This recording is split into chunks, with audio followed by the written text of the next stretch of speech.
here and people over there. Throw your hands in the air. It's reading time.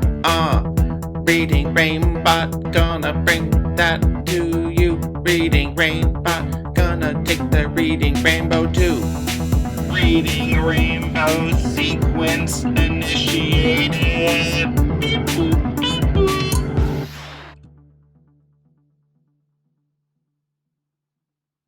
Okay, when we left off, Winston had found himself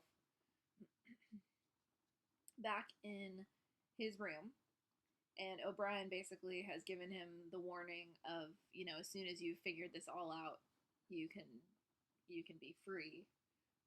Not maybe not free from imprisonment, but free from the worry and guilt and pressure you're holding on to and all that. He also said that he knew that a bullet would come eventually, and it would happen in the back of his head without warning as he walked from cell to cell.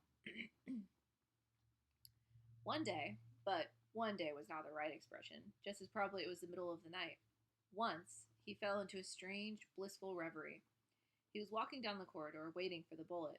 He knew that it was coming in another moment. Everything was settled, smoothed out, reconciled.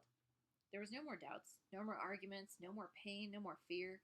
His body was healthy and strong. He walked easily, with a joy of movement and with a feeling of walking in sunlight. He was not any longer in the narrow white corridors of the Ministry of Love. He was in the enormous sunlit passage, a kilometer wide, down which he had seemed to walk in the delirium induced by drugs. He was in the Golden Country, following the foot tracks across the old rabbit-cropped pasture. He could feel the short, springy turf under his feet and the gentle sunshine on his face. At the edge of the field, where the elm trees, faintly stirring, and somewhere beyond was the stream where the dace lay in the green pools under the willows. Suddenly, he started up with a shock of horror. The sweat broke out on his backbone. He had heard himself cry aloud, "Julia! Julia! Julia! My love, Julia!" For a moment, he had had an overwhelming hallucination of her presence. She had seemed to not merely be with him, but inside him. It was as though she had got into the texture of his skin. In that moment, he had loved her far more than he had ever done when they were together and free.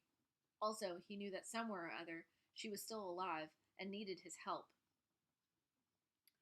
So if we pause for a moment, we realize that Winston has just had an intense hallucination, dreaming of that pasture field that he loves to think about all the time.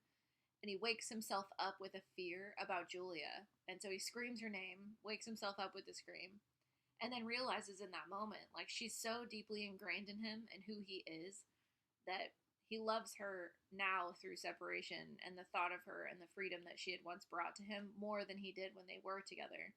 And also he has this foreboding feeling that she needs his help.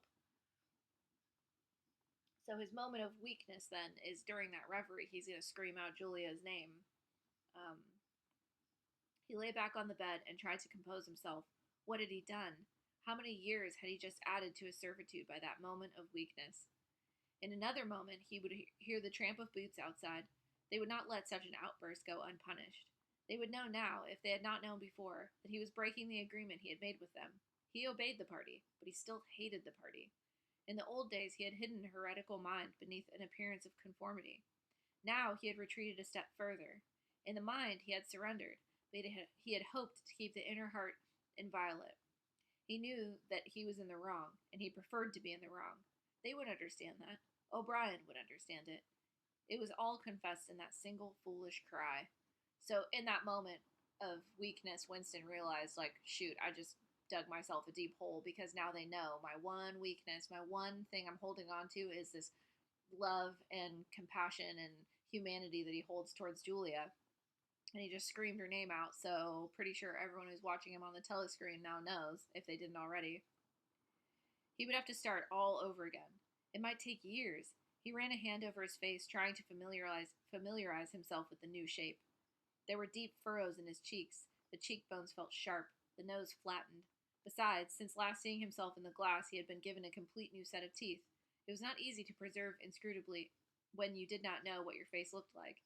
In any case, mere control of the features was not enough. For the first time, he perceived that if you want to keep a secret, you must also hide it from yourself. You must know all the while that it's there, but until it is needed, you must never let it emerge into your consciousness in any shape that could be given a name. From now onwards, he must not only think right, He must feel right, dream right, and all the while he must keep his hatred locked up inside him like a ball of matter which was part of himself and yet unconnected with the rest of him, like a cyst. So he's imagining himself the only way he can get through this without losing himself and his humanity and the things he thinks makes him a better man is being able to hide all of those true feelings even from himself and allowing himself to believe and trust and do all the things that Big Brother is expecting him to do while still holding on to that part of himself somewhere hidden.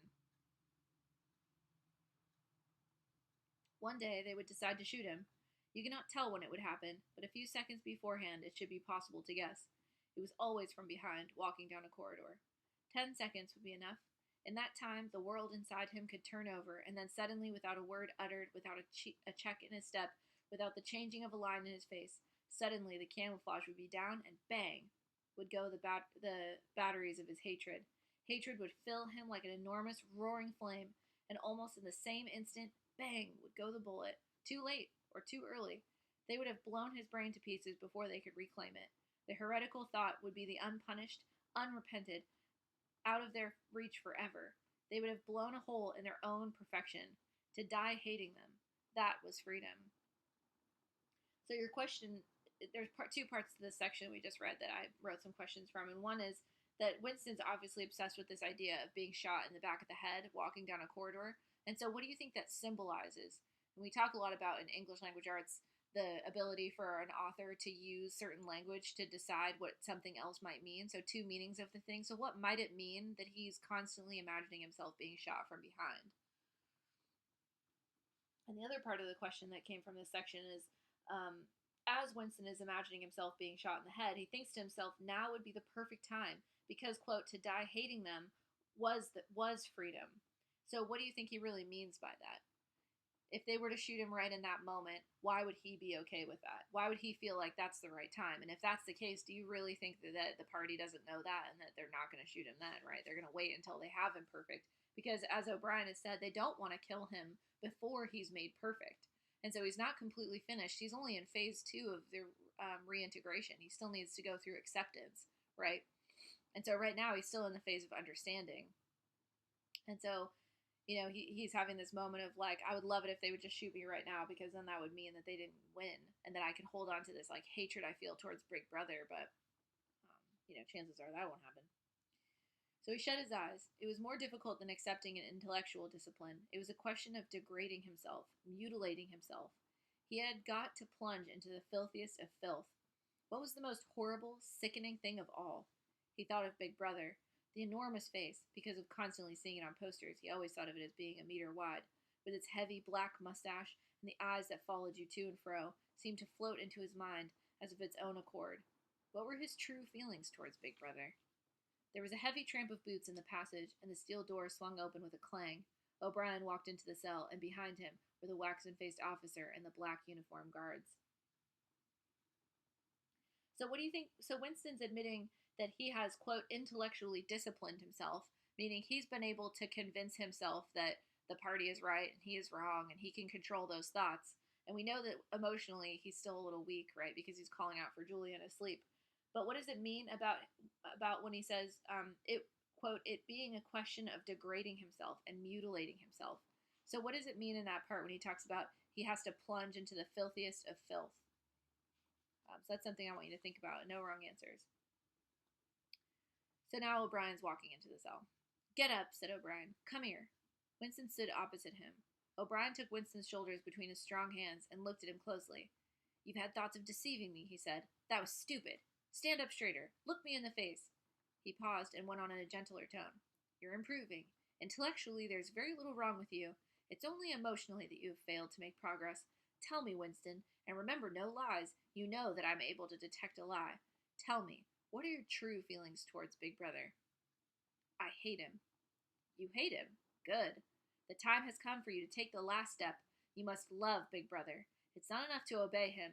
You must love him. He released Winston with a little push towards the guards.